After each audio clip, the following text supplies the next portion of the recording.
So a notary is someone who is licensed by their state that they reside in to act as an impartial witness on behalf of the state to notarize, aka sign and stamp people's documents, making it legally binding or authentic. So in a nutshell, in Dre language, we show up to someone's location, we verify, let's say we verify your ID, we watch you sign the document, we sign, we stamp, we hit the road. So what we do is we travel to our client's location and we charge a premium fee for that. So we are mobile notaries. So Okay. whether at a need or just necessity. So in our industry, clients either don't want to go out and go find a notary, or they can't go out and find one, or the bank won't notarize their documents. So it's out of convenience or Right. necessity in which people will happily pay us our premium fees to notarize their documents.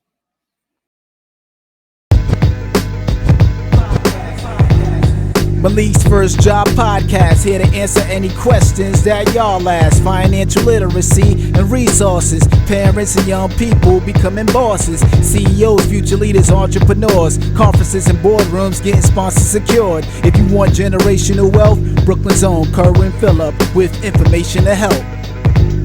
Malik's First Job Podcast. Malik's Podcast. Brooklyn's own Kerwin Phillip. Kerwin Phillip. Malik's First Job Podcast. Brooklyn's own Kerwin Phillip. Generational wealth. Greetings. How you doing today? This is Kerwin Phillip here with another episode of the Malik's First Job Podcast. We talk about leadership, entrepreneurship, and financial literacy. Today, we got a great guest. I know I say it every week, but this is like extra special. You know, I got my guy, Andre C. Hatchett. Is it a notary king? The king of notary? I'll take it. If you want to You'll throw it take out it? there, I'll take it. Yeah. All right, great.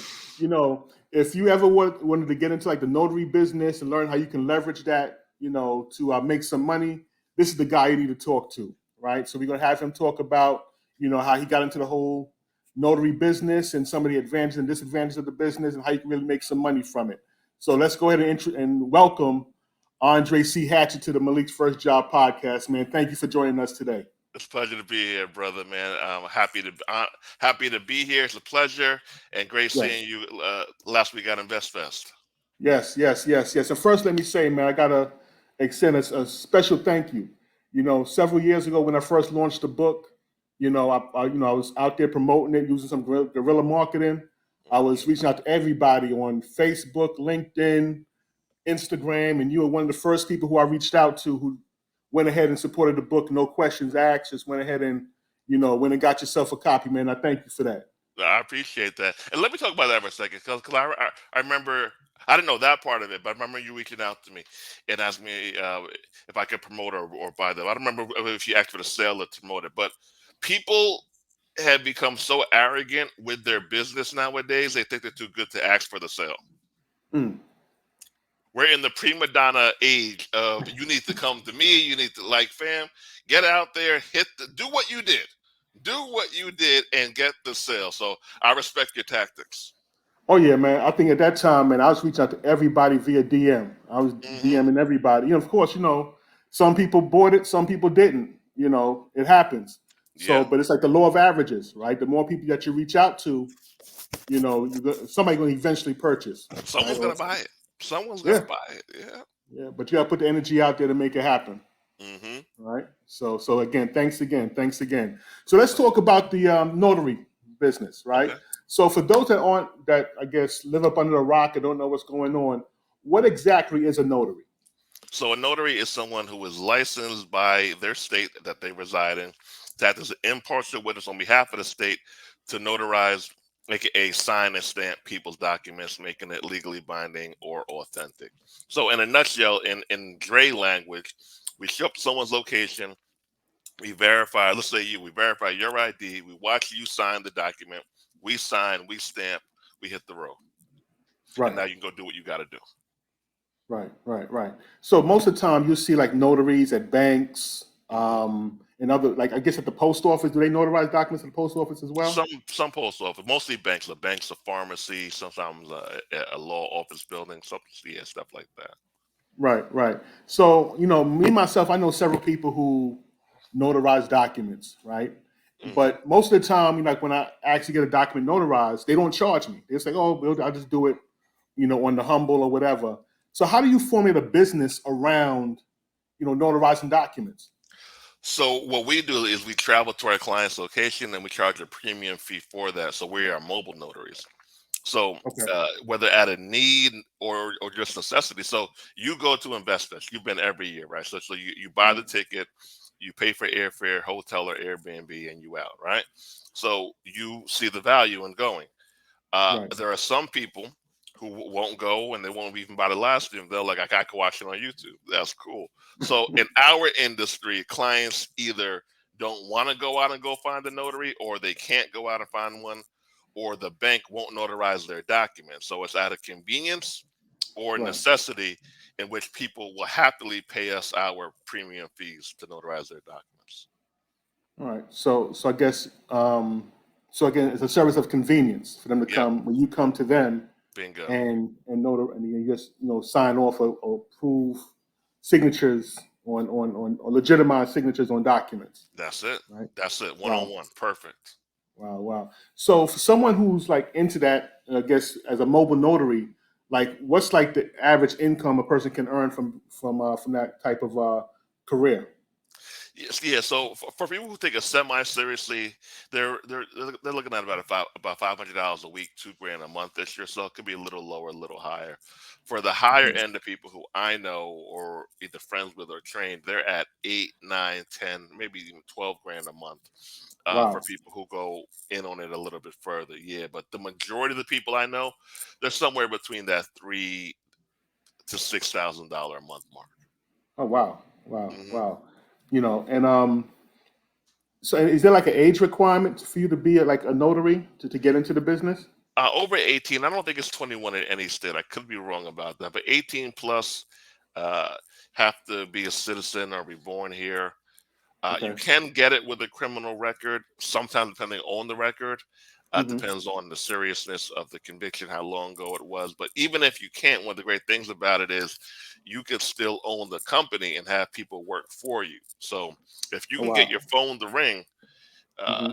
and charge the client, let's say $200, you got someone else do it for $100, you make $100 and you didn't even leave the house. Oh wow.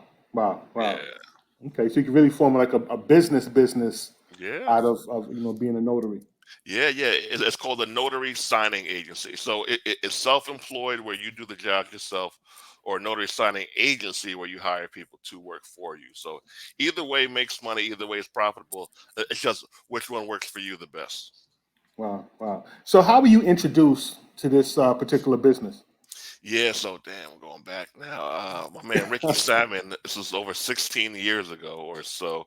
So Okay. I knew of Ricky, but we had mutual friends who we both were friends with. They told me, I said, Rick, that everyone always knew even in my teens and early 20s, I was always entrepreneurial.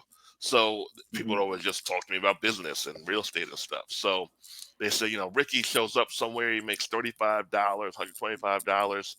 He's there for Hmm. 5 minutes, 10 minutes. I was like, what the hell? What are you guys talking about? So I said, I need to meet him. Right. So I met Ricky. I shadowed him for a day and I saw him execute. And I was like, yo, I need to do this. So I'm more of the practical side of entrepreneurship. I know they tell people do what you love and all that stuff is great, but I don't necessarily have to love everything I do.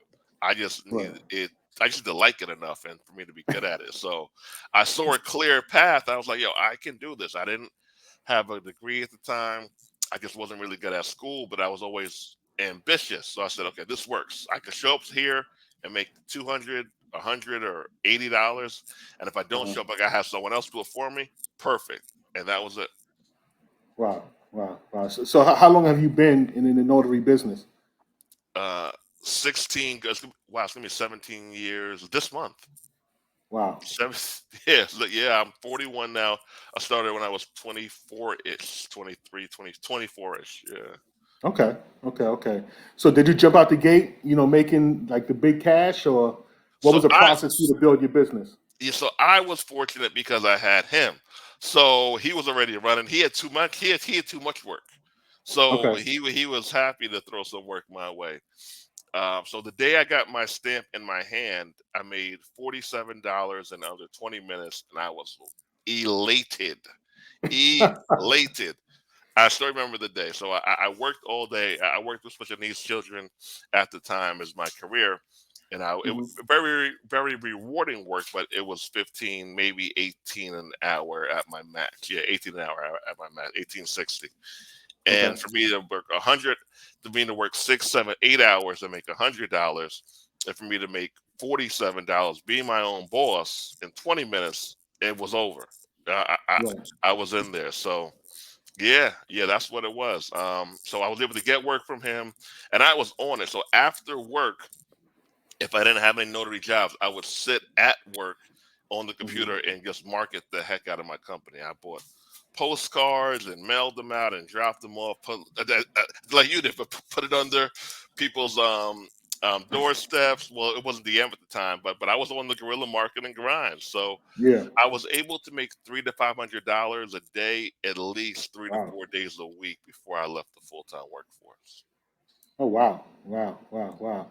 And it came from, I guess, the marketing piece is what really helped you solidify and grow your brand.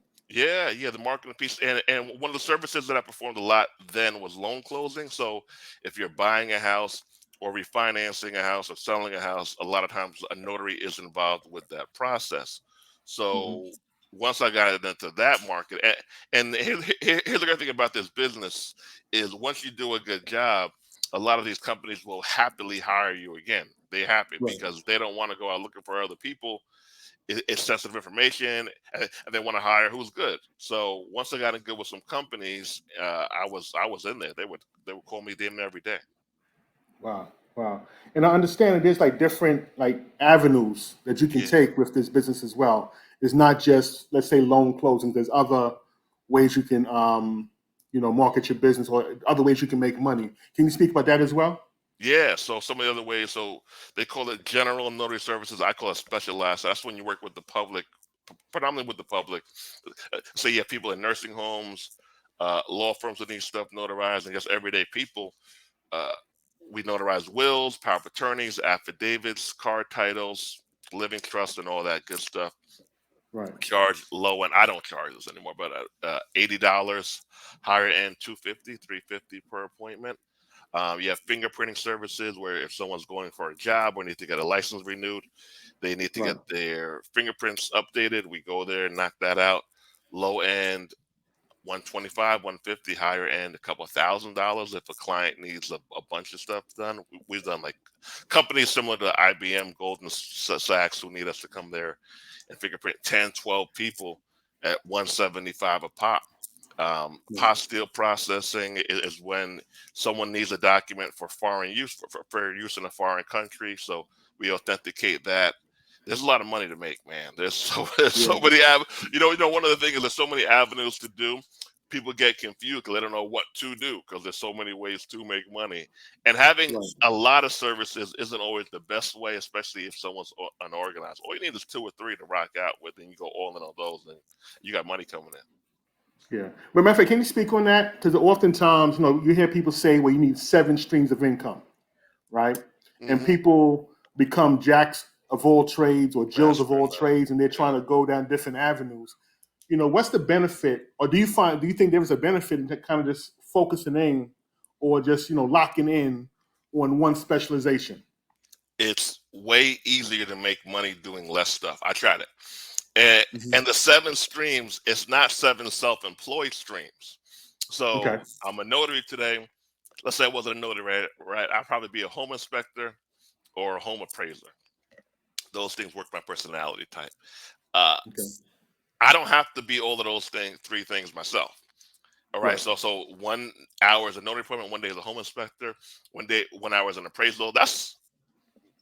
It could work, but it's a lot to handle mentally. Right. So 7 streams. Let's just stick there. You can have one apartment building with 7 units. That's bringing in 7 streams. You can have one apartment building, a Roth IRA, a stock account, a notary business, books, podcasts, affiliate marketing. That's 7 streams. So I'm with the added income. I rather call it systems. I'm with the added income systems. I'm just not with doing a bunch of self-employed stuff, because when people really start investing and Mhm. leveraging, they're not going to want to work that hard. They're going to want other people to do a lot of work for them once they get good at entrepreneurship. Right, right. I think, look at it as, in the book, Rich Dad, Poor Dad, where Robert Kiyosaki speaks about the cash flow quadrant, right? Yeah, yeah. And the difference between being self-employed versus being a business owner, right? Hmm. Whereas as a self-employed person, you're the one doing the work. And if you're not working, then you're not making any money. But then the business owner is the one that has a system in place. So that Yeah. system is going to work whether you're there or not, right? Bingo. Bingo. And the thing about the systems, okay, it's boring and expensive to start. Expensive. These things cost Mhm. money, and it's just boring as heck. So people are always rushing. So I can speak to you extensively on this topic. You know me for this one thing. Not that I don't do everything, but you know me for this one thing. It's easy to make money. So especially if you sell your information or your Mhm. time for dollars, it's easier if you're known to. You call me the notary god thing, or it was a god, or well, A some king, form king, notary king. notary Yes, king, right? It's easier to make money, especially if you're using your likeness when you're known for something. right. It just works better, but people don't want to do what it takes to get there. Mm. If they're not lit right away, it ain't gonna work. Right, right. I think people want that immediate gratification, right? Yeah. They want that overnight success, Hmm. right? When they don't realize that it takes time to build up to a certain level. Like Yeah. I'm sure you could probably testify on that yourself, right? Yeah. Like you weren't always, the quote unquote notary king, right? Oh no, it takes time. It takes years.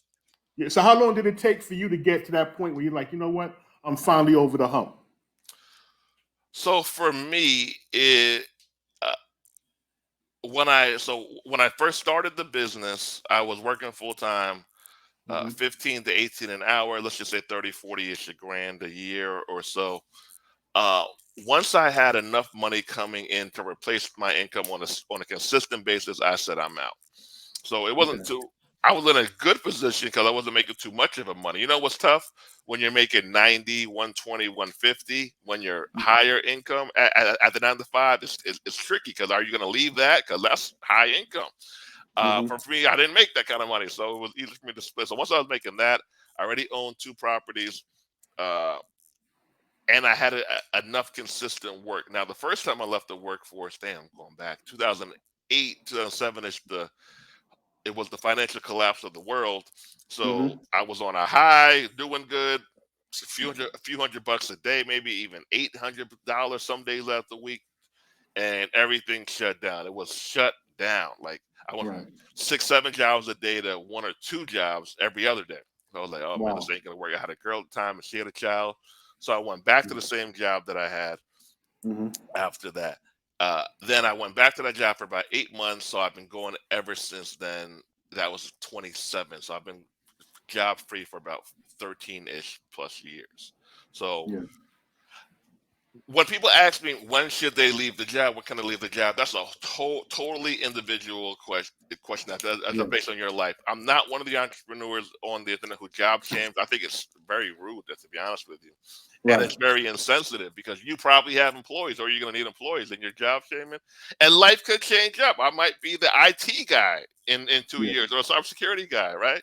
Not on my list of goals, but who knows? I'm one of the guys who says life can switch up on you quick. Yeah. So assess your life, assess Hmm. your wants, your needs. You have children, Hmm. right? So you have different factors to consider that someone like me might have to consider. So Right. the money's there, but you have to know what works for you, and you also have to know your risk tolerance. I had a higher risk tolerance than a lot of other Right. people. I'm like, all right, I'll just go back. I'll figure this thing out. So Yeah. yeah. But yeah, so 14 years, 13-ish years job free. Yeah. Yeah. As you said, like everybody's situation is different, right? Hmm. So let's say if you're single, You know, you live on, you're supporting yourself, and you want to go and jump and take a risk. That's different than someone who has a family and kids to support. You Bingo. know, Yeah. them jumping off and trying to say, I'm going to jump into this business endeavor full time. Knowing that if it fails, they have like a whole family to have to look after, as opposed to if it's just you. You can Mhm. probably struggle off of peanut butter and jelly for like a couple months until you figure it out. Pasta and sauce, no turkey meat. Yeah, many a years on this journey was spent with those kind of meals. You ain't lying, brother. And that's the side of entrepreneurship people don't talk about, right? The Wish they struggle. did. Yeah. I wish they did because it's become so pretty. Everything is so pretty that Hmm. and people think if they aren't that tomorrow, then they feel like no, you didn't feel. It just takes time because people aren't honest anymore about this side because they feel like they're weak. And a lot of entrepreneurs who are even popular ones, they have jobs. They just don't tell people they have jobs because they think it might diminish their brand and what they're preaching. So Wow. I do wish people would share more about their journey. Just to give more, you could be realistic and ambitious. You could think big and think and take little steps. I Right. just wish more of that was brought out. Yeah. Malik's First Job, Financial Principles for Teens, is an excellent resource to get your children started on understanding the basics of financial literacy. This book, which is set in Brownsville, Brooklyn, about a young man who gets his first job and then shortly thereafter sits down with his dad to learn how to manage his money. There are several topics that are covered within this work, such as paying yourself first, disciplining your spending, knowing the difference between an asset and a liability, creating multiple sources of income, as well as the importance of being charitable. So again, if you want to get your children started on understanding finance and becoming responsible adults, we highly recommend that you purchase the book, Malik's First Job, Financial Principles for Teens. So please visit maliksfirstjob.com to get more information. Peace. Yeah. I remember hearing this poet. I think his name is Kirk Nugent. He had said one time it took him like 10 years to become an overnight sensation. Yeah. He had to put in 10 years of grind for people just to recognize who he was. And by the time people saw him, they thought he just came out of nowhere. Bingo.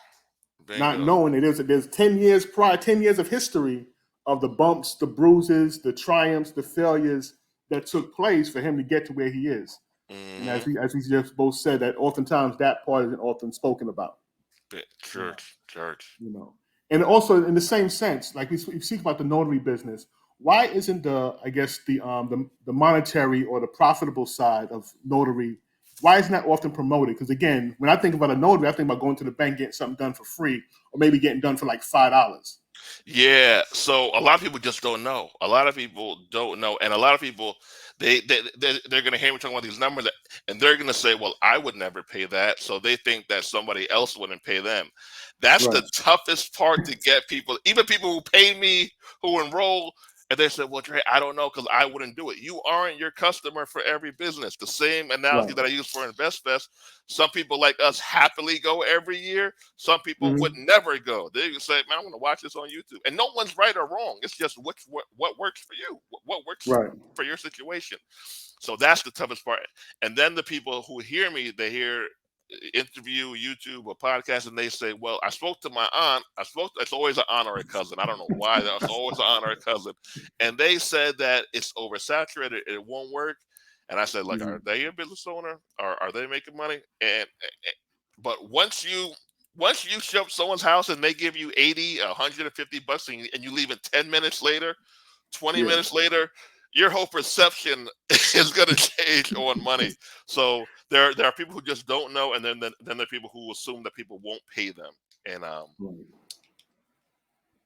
that's why it's not a problem. And it's not sexy work. It's Yeah.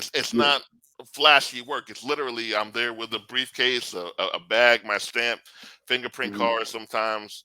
And it's not. I don't even talk to people much. Hi, how you doing? Yes, I'll take a bottle of water. Thank you. All right, have Yeah. a good day. Thank you. See you later. So it's not glamorous. People like lit. Yeah. People like Yeah. lit over practicality, and I get it.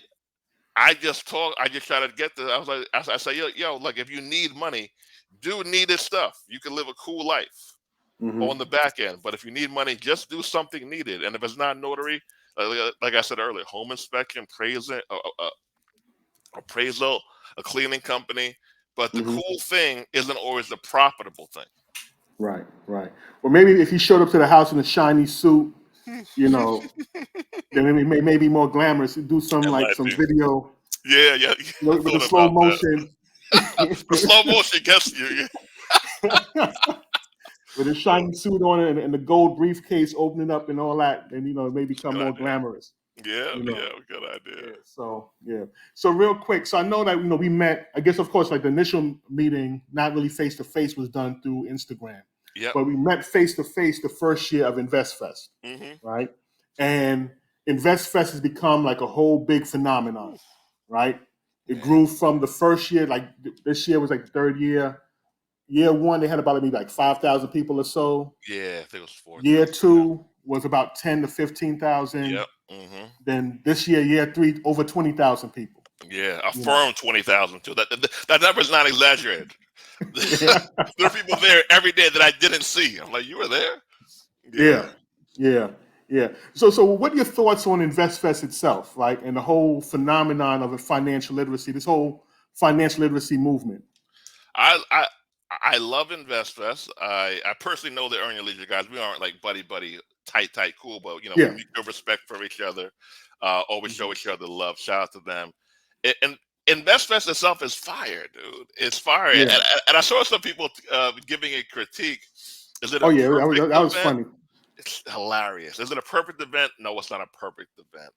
Sometimes times get changed. Yo, there's a lot going on. It's a lot of stuff going on here. But you have a bunch of people, mostly black, some kind of African descent, all together, showing love to each other, buying each other stuff. There are people there who met each other romantically and now dating and married. People Right. who are making millions of dollars because they got exposed on their platform. I don't know how you cannot like that. Yeah. I don't see it.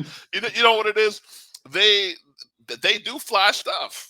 They do fly stuff, and some people don't get it. And some people think, well, Yeah. why does that have to be fun? Every conference.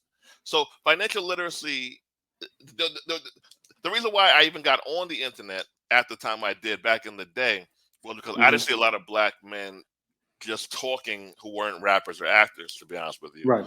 In my heart of heart, I'm more of a software engineer tech guy than a public figure guy. I just didn't see a lot of representation. So I was like, all right, let me be part of the change. And that's why I'm here. Right. But for us to be, so now the average conversation amongst our people is about IRAs, podcasts, books, real estate, mobile notary, tech companies, mergers and acquisitions, billionaire status, joint ventures. These are common conversations now, and a lot of it expanded tremendously because of Earn Your Leisure, people like Earn Your Leisure, Julian Gordon, and a bunch of other people in this space. So I'm loving the whole movement because we're realizing that there's a different way of life. Yes. And you don't have to sell drugs or rap or be an actor to be cool. I think we're the new cool people, to be honest. I think most of them are looking at us now. Right. And it's a whole lot easier to make $250 as an entrepreneur than it is an actor, a rapper, or an athlete. Yes. There are probably maybe 5,000 people in America who make over $500,000 a year as an actor or an athlete or rapper. 5,000, maybe 10,000 is stretching it. You know how many people are doing $250, $500 a year in real estate or with their own business? It's a whole lot easier. So I'm loving everything that's going on. I love Rashad. They make fun of his pajamas. I think he looks fly. Shout out to all of them, and shout out to us who are out here changing people's perception. Yeah. But, I think sometimes, they speak about them being flashy and showing off, but sometimes that's necessary to get people's attention. Like you just mentioned, like, we was joking about it. If you were to show up to an appointment with like a shiny, maybe if you had on the pajamas, the shiny pajamas on with the gold briefcase with Yeah. the diamonds on it, that'll get people's attention. And Pe- and oftentimes the population, of course, the way we are, a lot of us are, that's what we respect. That's what that draws our attention, and that's going to bring people in, like to make them want to listen to you. Bingo. People like fun. Even boring people like fun stuff. Oh yeah, oh yeah, People like to have fun. So incorporating fun and flash with financial literacy, which isn't always a fun topic, is exactly. genius. It's genius. I'm Yes, all for it. Whatever works. Whatever's right. needed to get people to talk about Roth IRAs and 401ks and mutual funds and options and all that stuff. Do whatever works. Yeah, I'm with it. yeah. I saw like online they had showed a video of that one booth with the folks that had the money, that Yeah, yeah. fake money they was tossing That's up. my boy Ramil. Yeah, yeah, and his friends. you Yeah. know. And that was a perfect marketing scheme because I remember seeing it from a distance. I'm like, is that real money throwing over there? Yeah, I didn't And I know kind either. of I walked didn't know it over. was fake. And yeah, it was fake once I got and I saw it. Yeah, But I yeah. was like, wait a second, that's But it's that drew people's attention and brought them to his booth. marketing isn't what you like, it's what's gonna make people talk. So Yes. the smart marketers, they know how to get people to talk, whether good or bad, they know how to get people to talk. And the fact that that video was everywhere, it Hmm. worked. Exactly. It was genius. Everyone looked like they were. See, that's the thing. EYL and investments is for fun people. Yeah. Fun people get it, even if you're not a extreme extrovert. You're at least Hmm. gonna think, "Oh wow, that's cool. I'm enjoying this experience." So if you're not a fun person, you're probably not gonna get it. Yeah. Yeah. And that vending marketplace, like I just said earlier before we started recording, man, it was like a cookout in there. Yeah, You know, you that had the that was the DJ perfect playing analogy. music. Hmm. People line dancing. You had the group that was double dutching. Yeah. Oh yeah, the Then double touchers. double dutch. You had Safari in there doing the double dutch. And then Yeah. they started playing the reggae and the calypso. You had people in there jumping up like it was carnival. It was a whole vibe in there. Hmm. How can you hate on that? I have no idea. It was fun year one, year two, and year three. I enjoy every second of it, brother. Yeah, yeah. And like I said, and I'll be there for year 4. Most high willing, I'll be there again That's it. next year. That's You it. know, Yeah. you know. But yeah, but I guess like I said, it's not just with EYL. There's again, like I said, the whole conversation, the whole movement Hmm. surrounding financial literacy and entrepreneurship.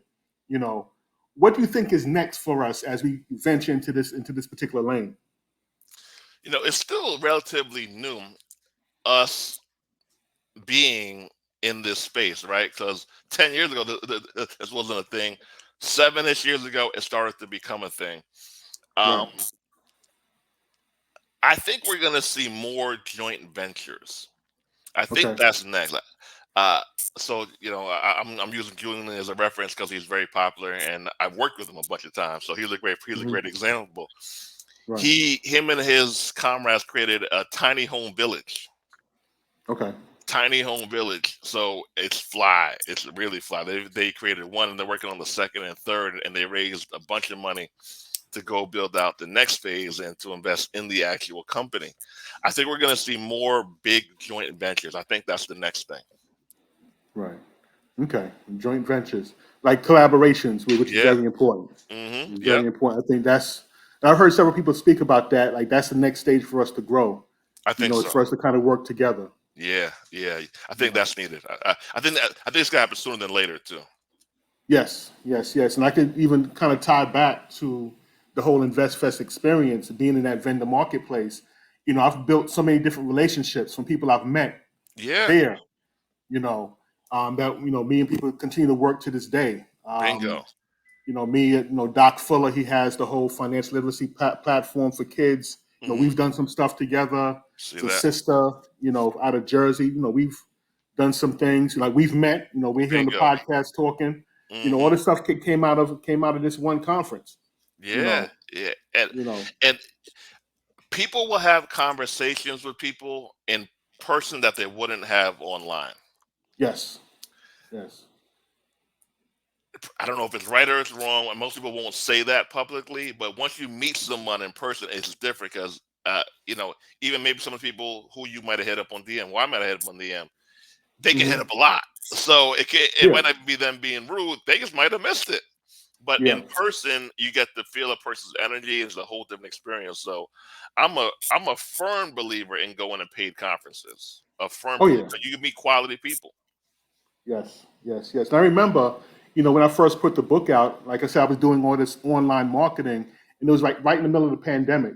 Mm, But I was around before social media, so I'm used to the face to face you're used to it. interaction. Yeah, yeah. So I'm like, yo, I said, this online stuff is cool, but I need to meet somebody face to face, and all this stuff, everything again was shut down. And I remember telling the story before that I said to myself, man, I wish there was a conference where I can go Mm, to and I can interact with some people. wow. You know what I mean? Because that's how I work best. And then like a week later is when they announced Invest Fest, and I'm like, that's it, See that?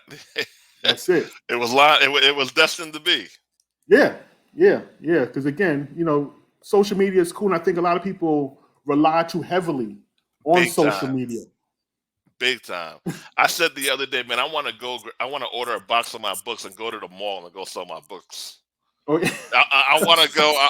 I want that old New York grind back. I just want to go order the books and literally go out there and sell my books. I'm gonna do it. I'm gonna do it. oh yeah, oh yeah. I mean, I did that. I used to go to the barber shops and beauty salons on a Saturday morning.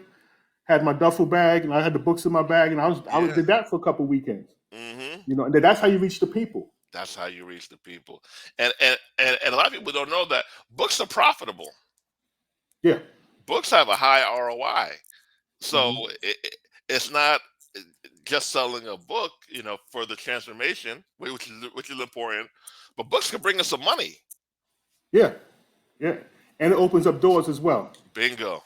Opens Facts. up doors. Facts. Because like I remember hearing Ashcast say this, where you're an author, and when you write a book, people see you as an authority of that particular topic, just off the rip. They look at you totally different. Off the fact that you wrote a book, they look at you differently. Like, okay, well, they know it's a process to put a book out, Hmm. and it's almost like a business card that legitimizes who and what you are. Facts. You It's the know, truth. so definitely, if you have a topic that you specialize in, that you want people to really respect you for, put a book out. It works. Yes, it opens up a lot of doors. So talk about some of the books that you have out. Yeah. So I wrote a book called "Own or Be Owned: The Black Man's Guide to Wealth Creation in America." Just throwing. That was a while ago, 2016 ish. 2016 ish. It came out. Okay. Just because I knew some stuff, not a hardcore expert at a bunch of stuff, but I knew enough, and I took stuff that I wish I did right or differently, and things my friends did right, and I just put Hmm. it together in a book for black men to kind of give them a baseline Okay. of what they should do, and some steps to take. And ironically, even though I wrote it for men, a lot of women read the book as well. Women like reading books for men for some reason, but Right. shout out to them. And another one I wrote is called "The Top 10 Habits of Underachievers." So Okay. what I realized is most people who struggle in life, they have the same issue. It's not a bunch. It's not a long list of different issues people have. It's like the same thing. So just for example, one of them is overthinking, Hmm. thinking too much. People just literally they think that thinking is working, but they're just tired from thinking so much. So I put the top 10 habits of people who aren't not where I say they should be, because that's not where they might want to be, but where Right. for people who feel like they're being held back in life, they aren't achieving their full potential. I just do it all in a short, easy to read book. So yeah, the top 10 habits of underachievers. Wow. Wow. Wow. And so you have the books out. Then you also, I guess, not only do you do the notary business, but you also teach Yeah, as yeah. well. Hmm. So talk about your teaching platform. Yeah, yeah. So we started teaching in 2015. Uh, I was in a car accident. I was in a car accident, and I couldn't really move much for a few months. And I had this idea, but when you can't move your body, you can't go notarize a document. So Right. at that time, I grew my signing agency where I was middlemaning everything, or most things, and then I started teaching online, and it was a hit. It took off because I was a teacher's aide before and a youth basketball Hmm. coach, so I have that natural teacher, big brother Right. instinct in me. Hmm. So we started, went well, and we've been doing it ever since. And every time I go to somewhere like an Invest Fest or somewhere where there's a lot of just progressive Black people, or even just around town a lot of times. Oh, I took your class, saw you on a podcast. I made $500 last week. I quit I had a guy, he stopped me at Invest Fest. He said, yo, I'm in Virginia. Yo, you changed my life. He didn't even say my name. He didn't even say hi. He said, yo, you changed my life. I'm like, oh, shoot. So, it's really great. I'm a step-by-step, not complicated guy, so I just give people the knowledge that they need step by step by step, and people dig it. Yeah. And I think that's a perfect example of being able to pivot when life hits you, right? Because some people would have been like, oh, well, I'm a notary, I'm in an accident, I can't do any business, I might as well go try to find something else, right? But you found a way, so you know what, I can, delegate jobs to other people, and at the same time, utilize I have time now, I can go and teach others. And then you built a whole business surrounding that.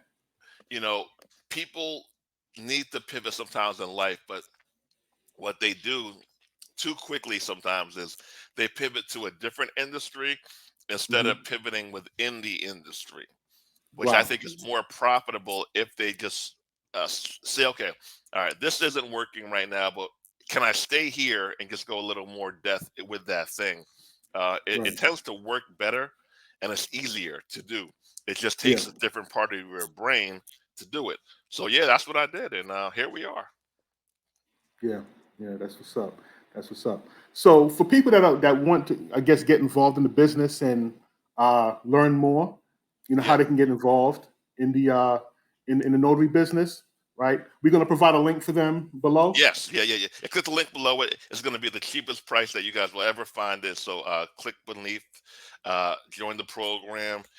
We have partnered up. So yes, everyone watching the podcast, sign up, come join us. We would love to have you. How much time does it take for you to invest a week? If you could put in 4 days a week for 45 minutes a day of focused work, you can get the information, you can digest it and implement it. You don't have to go crazy. You don't even have to do it full time if you don't want to do it full time, but you got to put in 4 hours a week, at least 45 minutes a day. But it can't be Instagram while studying. It can't be YouTube while studying. You got to sit down and study. That's the magic formula from what I've seen from people who make money from people who don't. That 45 minutes, 4 days a week. Right. And for people that want to follow you online, where can they find you? Instagram is my most popular platform. Andre C. Hatchett on Instagram. Andre C. Hatchett. All right, so let's go ahead and put that at the bottom so y'all can see that. So Andre C. Hatchett on Instagram. Let's see, go ahead and show that. There we go, right there. All right, thank you. So go ahead, Andre C. Hatchett, go ahead and follow him online. And again, if you want more information about the program itself, click in the link below that's attached to this video, and you can get yourself started, on the in the notary business. And again, it doesn't take that much. It takes some effort, but not that much. And you can it's not easy, but it's simple. I don't like to use the word easy. It can be misleading, but it's very simple. If you can keep it simple, you got it. You got it made. And that's with most things, right? Yeah. Just keep it simple. Yeah. Just follow the necessary steps. You'll get to where you want to be. Bingo. You got it. That's what's up. So again, man, thank you, Andre, for taking the time, chop it up with me today. Appreciate being here. Thank you, brother. Yes. And thank you all for watching and tuning in. And we'll see y'all next week on the next episode. Peace. All right. Peace. Generational wealth.